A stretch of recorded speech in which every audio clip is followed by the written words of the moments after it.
આજે બોડા ગામના વતની અને આહિરકુળમાં જન્મેલા લોક સાહિત્યકાર લોકોના દિલમાં વસેલા એવા ભાઈ શ્રી માયાભાઈ આહિરનો આજે 56મા જન્મદિવસ નિમિત્તે થોડા દિવસ પહેલા નવનિર્માણ પામેલા મહાત્મા ગાંધી આરોગ્ય મંદિરમાં સારવાર લઈ રહેલા તમામ દર્દી નારાયણને ફ્રૂટ તેમજ બિસ્કિટ વિતરણ કરી હોસ્પિટલના સ્ટાફે બર્થડે વિશ કર્યો હતો, જેમાં આ હોસ્પિટલના ટ્રસ્ટી શ્રી બિપિન કાકા લહેરી તેમજ ડોક્ટર કમલેશભાઈ Joshi, Alpha credit cooperative society park group પ્રમુખ અલ્પેશભાઈ દુધાત સહિત તમામ મિત્રો રહ્યા હાજર। રિપોર્ટર ઇરફાન ગોરી, રાજુલા।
એવી તાકાત આપે કે લોકો ખૂબ એમનાથી રાજી થાય, ખૂબ એમને રૂડા આશીર્વાદ આપે અને ખૂબ એમની પ્રગતિ થાય। ભગવાન દ્વારકાધીશ એમના દરેક સ્વપ્ન પૂરા કરે અને માતાજી મોગલના, માતાજી માંગલમાના એમના ઉપર કાયમ આશીર્વાદ રહે, એવી આપણે બધા જ પરમાત્માના ચરણોમાં પ્રાર્થના કરીએ। જય સિયારામ।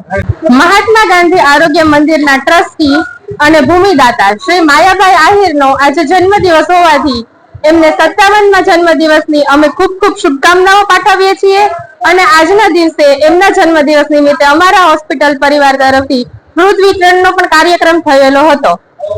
એમને જન્મદિવસે આજે ખૂબ ખૂબ શુભકામનાઓ। જય સિયારામ। જય સિયારામ। જન્મદિવસની ખૂબ ખૂબ શુભકામનાઓ।